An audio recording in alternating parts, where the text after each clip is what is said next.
नमस्कार, मैं मोहम्मद आसिफ और आप देख रहे हैं SPN 9 न्यूज़। क्या राहुल गांधी की सदस्यता वाकई में वापस हो जाएगी? क्या राहुल गांधी को जीत मिल जाएगा कोर्ट से? दर्शकों, चलिए बारीक से जरा से समझते हैं कि राहुल गांधी की सदस्यता के पीछे किसका हाथ था, कैसे राहुल गांधी की सदस्यता रद्द हुई, राहुल गांधी को क्या जेल में डाला जाएगा, राहुल गांधी खुद इसकी चर्चा क्यों कर रहे थे।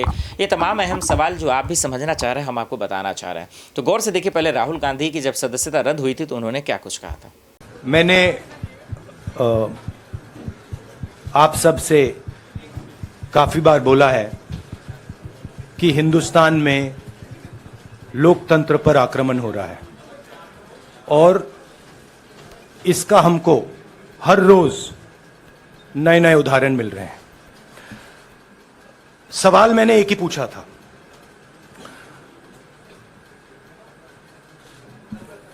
फाउंडेशन पे जाता हूं, अदानी जी की शेल कंपनीज हैं,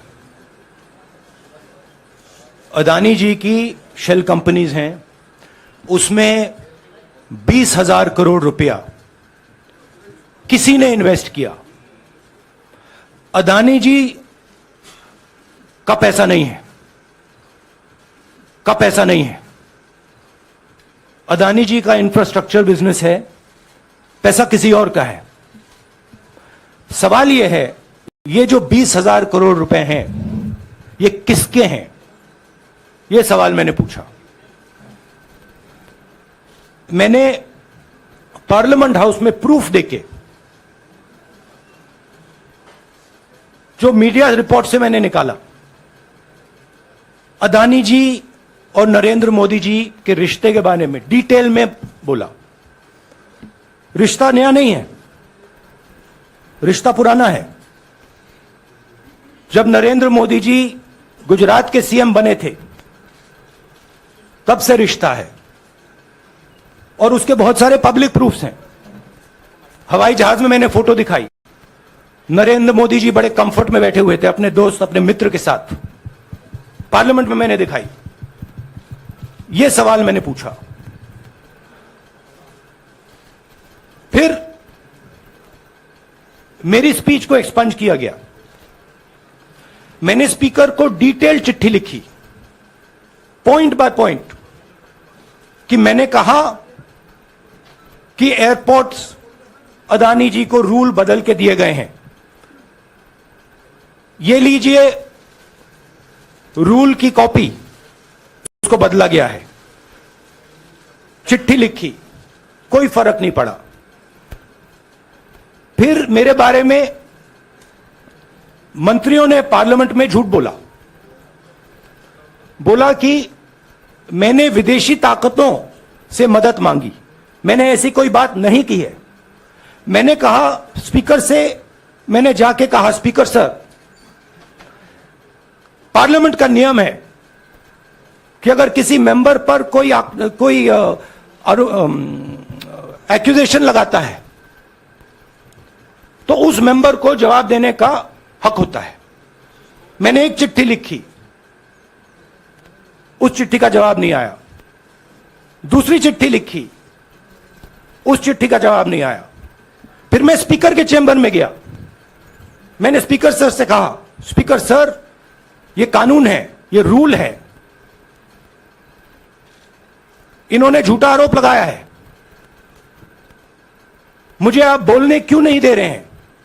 स्पीकर सर मुस्कुराते हैं, कहते मैं नहीं कर सकता।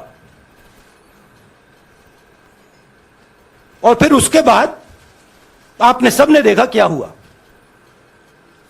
सवाल पूछना मैं बंद नहीं करूंगा। नरेंद्र मोदी जी का अदानी के साथ क्या रिश्ता है और 20,000 करोड़ रुपए किसके हैं, मैं पूछता जाऊंगा। मुझे कोई डर नहीं लगता इन लोगों से। और अगर ये सोचें कि मुझे डिस्क्वालीफाई करके, धमका के, जेल में डाल के मुझे बंद कर सकते, नहीं, मेरी वो हिस्ट्री नहीं है। मैं हिंदुस्तान के लोकतंत्र के लिए लड़ रहा हूं और मैं हिंदुस्तान के लोकतंत्र के लिए लड़ता रहूंगा। किसी चीज से नहीं डरता हूं, यह सच्चाई है। आपने देखा, राहुल गांधी को आपने सुना। अब सवाल ये भी है कि क्या राहुल गांधी की सदस्यता जो है क्या जानबूझकर ख़त्म की गई? क्या राहुल गांधी की सदस्यता बर्बाद करने के पीछे क्या किसी का हाथ है? ये भी एक बहुत बड़ा सवाल है जो आप समझना चाह रहे हैं। तो चलिए उसको भी आपको दिखाई देते हैं और बताते हैं कि कैसे राहुल गांधी के लिए जाल बनाई गई, साजिश रची गई ताकि जो है वो चुनाव ना लड़ सके। फिर आगे बताता हूँ कि इसके पीछे क्या वजह हो सकती है, ये रिपोर्ट देखिए। फेक न्यूज या मिस इन्फॉर्मेशन जो सेंट्रल गवर्नमेंट के खिलाफ है, उस पर एक इंडिपेंडेंट यूनिट जो सरकार के अंतर्गत रहेगी बॉडी, वो फैक्ट चेक करेगी।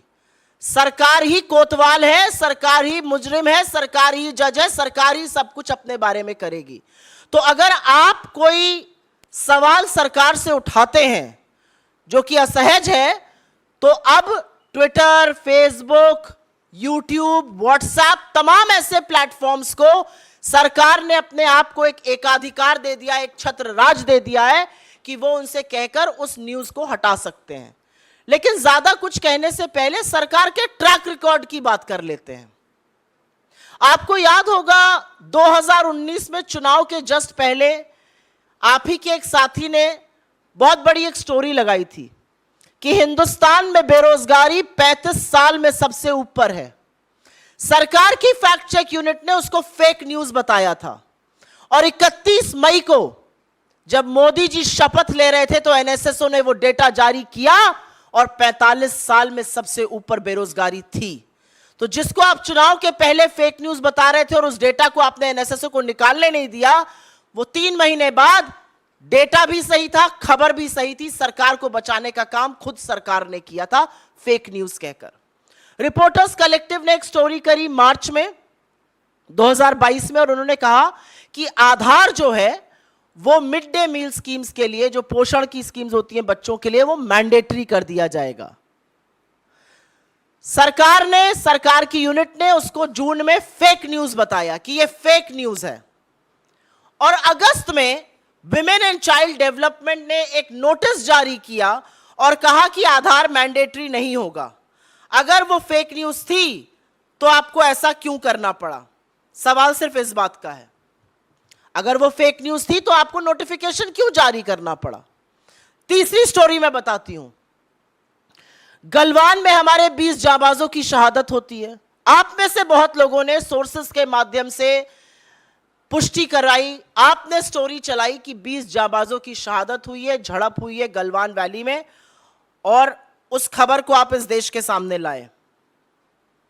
इस सरकार ने उसको डिनाई किया, इसको फेक न्यूज कहा गया तब तक जब तक बॉडीज वापस घर नहीं आने लगी और फिर डिफेंस मिनिस्ट्री को अपनी वेबसाइट पर इसकी पुष्टि करनी पड़ी।